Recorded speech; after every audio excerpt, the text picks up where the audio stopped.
Dear viewers of the Ruslan Belov channel, today we will conduct our traditional daily analysis of events on the Ukrainian theatre of military operations. During the current day, a large amount of significant information is coming in. Changes are being recorded along the line of contact between forces, while the Pokrovsk direction is moving to a secondary position in terms of importance. Currently, the Zaporizhzhia and Dnipropetrovsk fronts have become the center of attention. This does not mean at all that there are no changes or news on other sections of the front line. Throughout the entire length of the combat zone, intensive clashes are ongoing, movements are observed in certain areas, and reports are coming from some sectors. However, the key directions at this moment are precisely Zaporizhzhia and Dnipropetrovsk. On the Dnipropetrovsk front, Ukrainian armed forces went on the attack, while the Russian army continues offensive operations in the Zaporizhzhia direction. We will discuss and examine all these events in detail in this video material. As soon as I stopped reminding you about the need to subscribe, the number of new subscribers immediately decreased. Nevertheless, I want to once again appeal with a request to subscribe to the channel if you have not yet done so, but regularly watch our materials. Please subscribe. In this way, you contribute to the development of the channel. Let's move on to discussing the Huliipole section of the front. Information came from the Huliipole direction at the moment of creating this video. Literally 10 minutes ago, reports arrived that the Russian army completely established control over the settlement of Tsvetkove and also expanded the controlled territory in areas adjacent to this village. The approach of Russian units to the railway line is observed, which leads to the alignment of the front line according to our previous forecasts. Reports are also coming that Ukrainian forces are undertaking daily counterattacks in this area. At the same time, the Ukrainian army failed to capture anything truly serious, since they distributed their forces too widely and excessively relied on the fact that Russian units would falter and begin to retreat when communications were disrupted. The Ukrainian army attempted to strike with dispersed forces to a significant depth, but the result was unsatisfactory. The set goals were not achieved. It has now become clear that Ukrainian forces still failed to gain a foothold in the settlement of Nechaevka. They only reached its peripheral areas. A similar situation developed on the section between Dnipropetrovsk and Pryluki. The Ukrainian army made an attempt at a swift capture of the village, but unsuccessfully. Russian units held their positions, and those maneuvering groups of Ukrainian forces that managed to penetrate between Dnipropetrovsk and Pryluki were eliminated. The Russian army did not succumb to panic, preserved positions, and generally held the front line. Despite the fact that Kyiv practically officially already announced that Ternovato and Kosovtsevo allegedly returned under their control, this statement does not correspond to reality. Overall, in this section the presence of Russian units is more significant, although Ukrainian forces are also located on the outskirts and continue attempts to occupy at least these two settlements. Attacks by the Ukrainian army in the area of Otradnoye and the settlement of Novoalexandrovka were repelled. During this same time period, Russian units of the Fifth Army managed to completely occupy Zheleznodorozhnoye and created conditions for further advancement toward Huliipole and Verkhnya Tersa. Over the past day in this section, Ukrainian forces are losing approximately 100 people killed. However, the command of the Ukrainian armed forces continues to send people in hopes of gaining a foothold on the outskirts of Huliipole and on the outskirts of Zaliznikne. For operations in this direction, some of the most prepared assault brigades and regiments of the Ukrainian army were assembled. Nevertheless, the Russian armed forces are currently pushing through the defense in this section of combat contact, and it can be observed that Russian troops have already taken Starokrenka, now taken Tsvetkova, and will definitely occupy Krynishne. This will result in the alignment of the front line in this manner, and possibly further advancement will follow, or possibly there will be an expansion of the controlled zone along the railway line. Reports are also coming that Russian troops are actively striking positions of Ukrainian forces in the area of the settlement of Ternovato. Ternovato, apparently, is in the grey zone, where both Russian and Ukrainian military are present. From the Dnipropetrovsk direction, the first footage of objective control of offensive actions by Ukrainian armed forces from the northern direction from Dnipropetrovsk Oblast has finally arrived. That is, the offensive named after Sursky has been continuing for 6 days already. And only yesterday, the first video materials of objective control from sections of Dnipropetrovsk Oblast appeared. These materials came from this point. On the presented map, the current situation in this direction is approximately displayed. However, I think one should wait for additional footage of objective control to finally understand what is actually happening in this area. Approximate information is available, but the exact location of the front line will become known in the near future. I repeat, these are the first video footage from this section in 6 days of Zelensky's offensive. In these frames, it is visible how an armored combat vehicle of the Ukrainian armed forces is moving, then disembarks the Ukrainian assault force, and how after this Russian drones work both on equipment and on personnel. Do you see the Ukrainian flag? This is the point to which, judging by these frames, at the moment of their attack, fighters of the Ukrainian forces managed to advance. That is, the information that I provided to you yesterday and the day before yesterday in my releases, and this information was transmitted to me in turn by servicemen from the locations. This information has been confirmed. Sofiivka is under the control of the Ukrainian armed forces, and from it they have been conducting attacks on Berezov for the last 2 days. True, fortifications are located to the north of Berezov, and therefore Ukrainian forces have still not been able to break through into the settlement or bypass it. In total, as I said in the release from the day before yesterday, we have a breakthrough by Ukrainian armed forces 7.5 kilometers into the depth of Russian defense. Is this a lot? Well, one cannot say it is little. Is it critical? Not yet.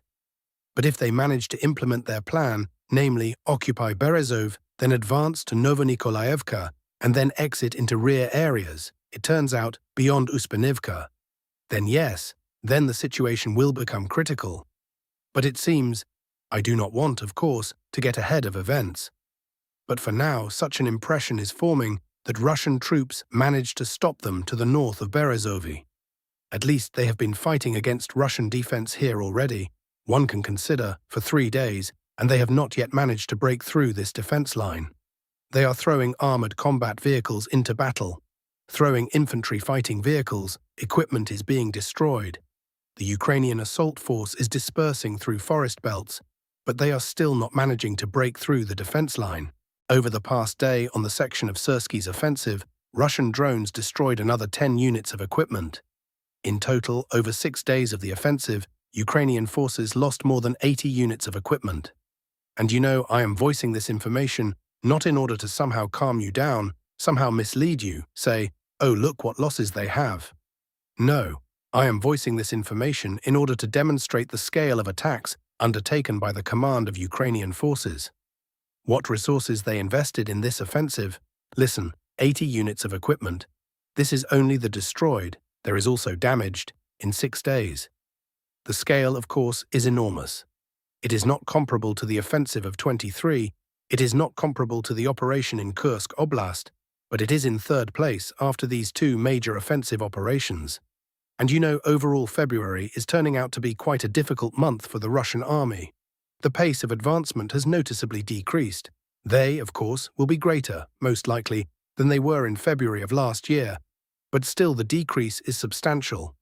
The disconnection of Starlinks, this seriously complicated for Russian troops on the front line the maintenance of communications between units. Moreover, Ukrainian forces are simultaneously trying to conduct offensive actions on several sections. Just yesterday, for example, more footage of objective control from Vilcha in Kharkiv Oblast arrived. Here too, Ukrainian forces organized an attack on the urban-type settlement, and they managed to enter it. Currently, combat operations are ongoing in Vilcha. But for the North grouping, I am relatively calm since they have been advancing successfully recently, and Ukrainian forces simply do not have the strength here to organize a major clash, as in Dnipropetrovsk Oblast. That is, they did not transfer reserves here, did not send additional forces, only those that were available. Nevertheless, you know, these attacks are unpleasant and give certain signals, in my opinion. Which ones? Such that all these talks about Ukrainian forces having everything bad with personnel, no strength, they are about to, if you push just a little, collapse. This is, to put it mildly, an exaggeration. Yes, they do not now have the strength to organize a major offensive similar to the invasion into Kursk Oblast. They are not capable of such a scale now, even if they pull reserves from everywhere. They will not be able to concentrate such a grouping now. But to organize local offensives, as we observe under Dnipropetrovsk Oblast, they have the strength. And they are in no way on their last legs, of course. If they were on their last legs, they would not be capable even of local counter-offensives. And here already a question arises for the Russian side. If the war does not end in the coming months, and the probability of such an outcome is very small, then consequently the war will continue for another year, and perhaps two. And in such a case the question arises, will the Russian side cope with contract recruitment, or will it be necessary to come to conducting another wave of mobilization? Because ahead, this must also be taken into account, are assaults on major cities like Zaporizhzhia, Sloviansk, and Kramatorsk. Moreover, regarding Zaporizhzhia perhaps, it is still a distant prospect, and the Russian army will reach the outskirts in a year if the war continues. But here is Sloviansk. Here on the Rye-Alexandrovka direction, there are successes. The Russian army will reach Rye-Alexandrovka probably in a month. And from Rye-Alexandrovka another 2 months, and we will reach Nikolaevka. That is 3-4 months. Count March, April, May, June. By June, Russian troops will already be near Nikolaevka, and perhaps there will already be battles for Nikolaevka. And this is already the outskirts of Sloviansk. That is, this is already quite a medium-term prospect, or perhaps even the nearest. It depends on how you count. 4 to 5 months.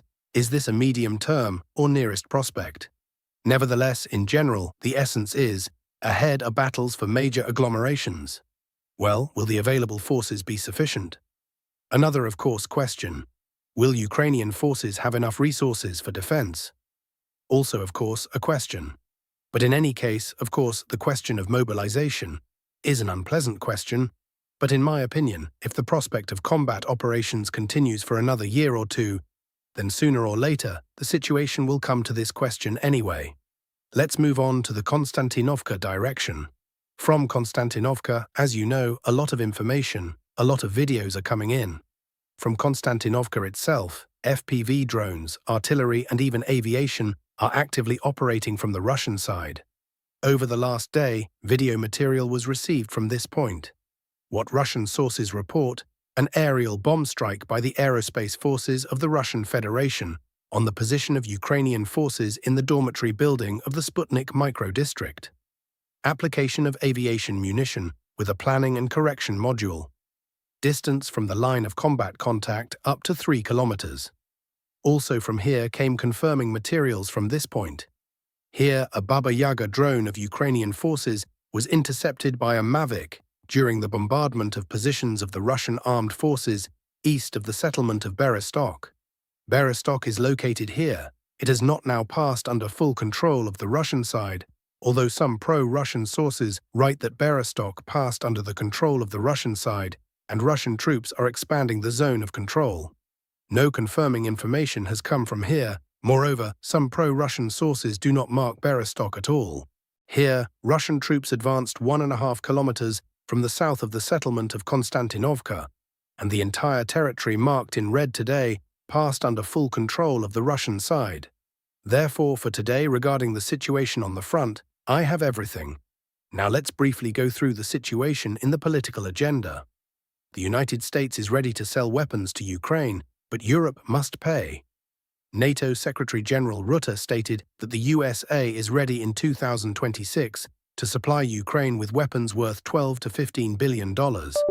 We are talking about critical systems that only the American side can supply. Payment is assumed at the expense of Europe through the Purple Procurement Program. According to Rutte, the main nomenclature is air defense systems. Free military assistance to KYIV, Washington previously completely stopped. And meanwhile, the European Parliament approved a new package of European Union loans for Ukraine for €90 billion. In official formulations, it is emphasized that Ukraine's struggle is Europe's struggle, which means the financial burden is being transferred to European taxpayers already today. The return of funds according to Brussels' plan should occur allegedly at the expense of military reparations from Russia. At the same time, no real mechanisms for obtaining such reparations exist. We are talking only about a political declaration and hope for a theoretical outcome. The entire Munich conference once again clearly confirmed our information that there will be no peace, and all peace negotiations are just theatre. Somewhat similar to the dragging out of the Normandy format, reports the Telegram channel Legitimate. Zelensky became more defiant in his statements against the peace case, since the European Union globalists almost allocated him a loan for war of 90 billion, which will be enough for him until the spring of 2027. And this means that until the elections in the USA, he will not move on negotiations, but will in every way disrupt them, accusing the Kremlin. His statements that elections are possible after a 2-month ceasefire, this goes there as well, into the piggy bank of disrupting the peace case. Zelensky complained that the USA demands unilateral concessions from Kyiv. The actor stated that the states at negotiations regularly raise the topic of concessions exclusively from Ukraine's side, and not Russia's. According to him, in the peace process, a feeling is created that the parties are talking about different things. It was previously reported that Washington demands from Kyiv to agree to the withdrawal of troops from Donbass. At the same time, the day before, Donald Trump publicly called on Zelensky to hurry up with concluding a peace deal. Americans often return to the topic of concessions, and too often these concessions are discussed only in the context of Ukraine and not Russia, Zelensky complained. U.S. Secretary of State Marco Rubio confirmed a new round of negotiations on Ukrainian settlement, scheduled for Tuesday. Other statements by the U.S. Secretary of State at the Munich Security Conference. At negotiations on Ukraine, they narrowed the circle of issues that prevent settlement, but the most difficult issues remained. We do not know whether Russia is serious about settling the conflict in Ukraine. They say they are serious. The idea of peace without borders and replacing national interests with a global order turned out to be stupid. The USA wants Europe to be strong and able to survive. Mass migration in the West has an unprecedented scale. It threatens the cohesion and future of these countries. The USA and allies transferred sovereignty to international institutions, but many invested in social security to the detriment of the ability to defend themselves. The United Nations has enormous potential, but on the most pressing issues, it has no answers and plays practically no role. The UN was unable to put an end to the conflict in Ukraine. Negotiations between the parties became possible thanks to the USA. In comments on this news, people ask the question, interesting, when will this UN be disbanded? Britain and Zelensky interfere with settlement, but the USA too. And the best thing that could happen is if the Americans withdraw from negotiations, leaving us alone with Kyiv. True, Rubio forgot thanks to whom the Ukrainian crisis began in general. At the present moment, the armed forces of the Russian Federation are completely winning on the front. Russia is dictating conditions to Ukraine from a position of strength. The demands have been voiced many times, but Zelensky and the British are against. What questions can Rubio have for Moscow? Let him resolve them with those who are doing everything for the conflicts to further flare up with greater force.